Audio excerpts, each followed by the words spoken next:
Hi, I'm Mark Loftus, and thanks for joining us for another edition of Post TV. Today, I'm speaking with Thomas Burns, who is the Chief Technology Officer for Media and Entertainment at Dell Technologies. Tom, thanks for joining us. Thank you, Mark. It's great to be here. Good to see you. I know that you guys are going to have a presence at NAB in just a couple of weeks. It'll be an interesting show this year, and everybody's kind of responding to the trends that have been taking place due to distributed workflows, COVID, et cetera. What are you seeing in the M&E space as far as, Dell and how you're kind of responding to some of the changes that have been going on in the past couple of years, either because of COVID or even before that? Certainly what you mentioned, geographically distributed collaboration in content creation, that's the biggest trend of all. And that actually started even before COVID. And then, of course, when COVID hits, everybody has to, scramble around and do crazy things like extending SMB connections over the VPN and stuff that just doesn't work very well. And now, 2 years later, we're unwinding all of those decisions to come up to some kind of a reasonable workflow that takes the current state of affairs into the future. But distributed collaboration is number one trend. I would also add virtual production as a number two. And I have to mention security as a number three trend, because the prospects of getting hacked or being subject to a ransomware attack are so great these days. So those are my three trends, but there's all kinds of things happening at the high level and at the right down in the weeds with individual, NVMe over fabric kind of protocols. All right, so let's start with maybe distributed workflows. We've been seeing that trend increase, and I'm here in the New York market where real estate is, expensive to outfit a facility. You've seen some of these larger visual effects facilities say that their employees don't have to come back to the physical space. They can work remotely. Is that the future of the facility these days, where it maybe isn't going to be so much the on-premises footprint that we've been used to, and again, the distributed talent pool, and are your products being geared towards that trend? Absolutely. The distributed trend started, as far as I know, almost 10 years ago in San Francisco, or Northern California, I should say. Because the traffic is so bad, a given VFX supervisor would leave work at 3 to beat the traffic, pick up their kids from school, have dinner, and then go right back to work in a secure way from their basement office. So VFX users have been doing this for a long time. Then COVID hit and everybody had to do it. Now, you know that there's 15 different protocols and different techniques and different ways to doing it. And I love seeing that sector of the marketplace in such flux, because it means that nobody's figured out the perfect way to do it yet. And there's lots of opportunity, no matter what protocol or what tool, or even if it's a Mac versus PC type of question. Dell has enough of the end-to-end media workflows that will be part of any and all solutions. And we're looking forward to hearing from our customers about any new things that have come up recently. One of the points that you mentioned, and something we've been following obviously a lot lately, is virtual production. And virtual production has a lot of different meanings to a lot of different people. It can be remote production, it could be the use of LED screens, it could be using game engine technology for rendering, it could be shortening the post-production process. What do you see in the virtual production space, and how you guys are kind of addressing those different opportunities? As an old school post-production guy coming from the optochemical world of film and the plastic coated rust world of videotape, all of these trends are fantastic because they accelerate the creative iterations and they give you more time to do the could be betters. But we're talking about a huge change. I mean, gaming, is it fair to say that kind of visual effects swallowed post? And now virtual production is kind of swallowing VFX because of the emphasis on real-time rendering. Right, and shortening everything on the back end, where what you're seeing during production very well could be final render of what would be effects that typically would come along in the post-production process months later. 100%. And that kind of bleeds into the first point of distributed collaborative production, because if you're seeing finals on your own screen at home, you don't need to go into the fancy 4K DI suite just for a VFX review. You can final your own works, or at least your supervisor can final their own works from their home office instead of having to be in a calibrated environment. Now, for filing, of course, we're going to be in a calibrated environment. So that part of the bricks and mortar part of these workflows won't go away. Security is another component that you said, something that people maybe often overlook in their workflows and stuff. What are some of the changes that you see going on or protections that are being put in place? It's a tough sell when you have to go to the board or the CFO and ask for money to strengthen your ransomware defenses.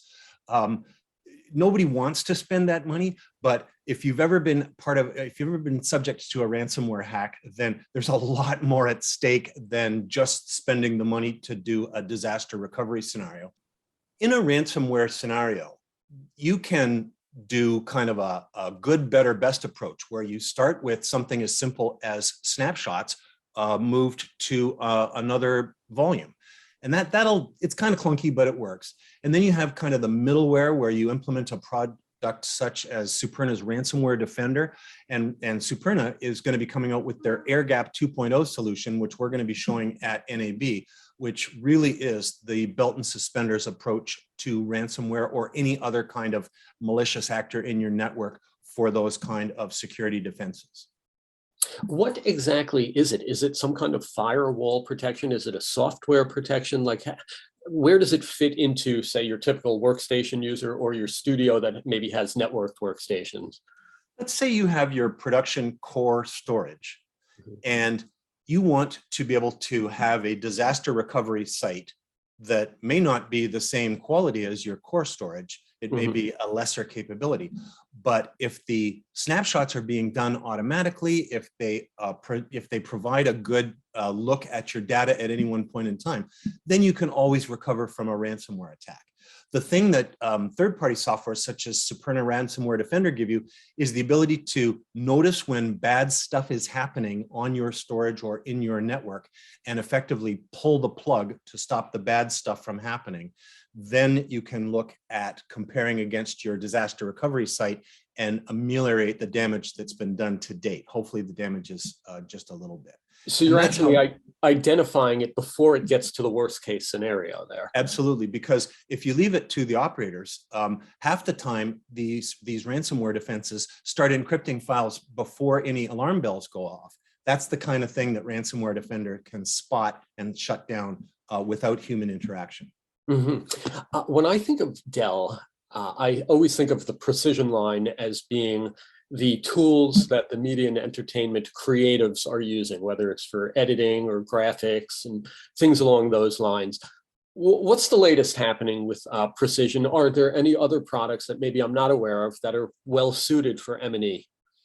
At NAB 2022, we're going to be showing a bunch of new precision workstation models with a wide range of CPUs.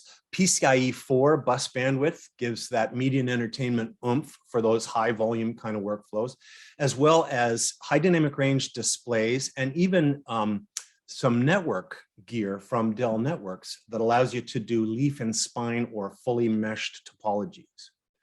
And so, you know, Dell's probably the only enterprise IT company that has an end-to-end portfolio of everything relevant to media and entertainment.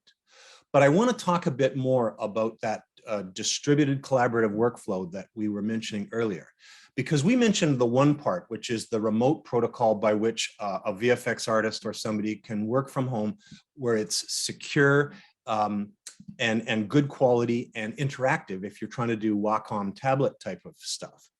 But really, the problem that everybody is trying to solve is in a distributed collaborative environment. How does, you know, if we follow the Movie Labs 2030 vision and we say that everything has to get uploaded to an object store first and never moved, how do you do the data management to get from that global namespace down to the performant edge where the artist is actually working on the material?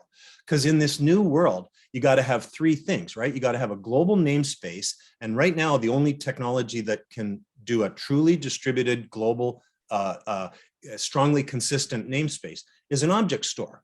Now for Movie Labs, they say, put it in the cloud. Well, the cloud is an object store for a reason. It's the only thing that is scalable to that point where all of my hundreds of petabytes of assets can be stored in a single namespace and I never move. If I'm moving assets around as part of my workflow and I'm not adding value to them while I'm moving them around, I'm doing it wrong. You got to ingest them once and never move them. Bring the compute to the media rather than the other way around. So if we have a distributed object store that is my global namespace, and that can be from the public hyperscalers if you want to pay retail, or that can be something that Dell can do a cloud adjacent business model for you, Project Apex, things like that. But it's the data management strategy between your global namespace as an object store, the hot edge, which is an all-flash Isilon, and we've got some really cool announcements about new types of flash that we're going to be making at NAB and at Dell's internal trade show called DT World, also in Vegas 2 weeks later. And so all flash is now cheap enough that it becomes the performant edge. So you got the, object is the new core, flash is the hot edge, and we back that up with the Superna ransomware solutions. And so that provides your nice tight triangle. How you manage the data migration strategy in that triangle, that's the thing that makes your business profitable, whereas somebody else who doesn't manage data as well as you do is going to be less profitable. It's all about that managing data in your workflow. It's interesting how you say all flash is now affordable. That's something that you wouldn't have thought about not too long ago. So incredible how things have evolved over the past couple of years. There's still a huge place for spinning disk, and we have a number of archive products. Because if somebody's not geographically distributed, or if they're able to stay in an all file world, it's a little bit simpler to keep everything in a single Isilon global namespace, even when you have 2 or 3 sites, like a hub and spoke type of topology. But for the very large content creators, and as we see this merger and acquisition activity of everybody buying everybody else, it looks like things are getting bigger and bigger. And that's when we need this, distributed core, performant edge, and protected backup. That's really the new paradigm for data management in media and entertainment. I know that you said that Dell's displays are going to be prominent at NAB. Is that something that you could touch on? If you've got 450 artists on the floor in a VFX shop, you can't buy them all a $50,000 reference HDR monitor. But if you can get to 93% of P3 color space in a 1000 nit HDR configuration on a relatively, less than 2000 US monitor, then that's the kind of thing that allows everybody to start working in HDR rather than it being just a silo in your workflow.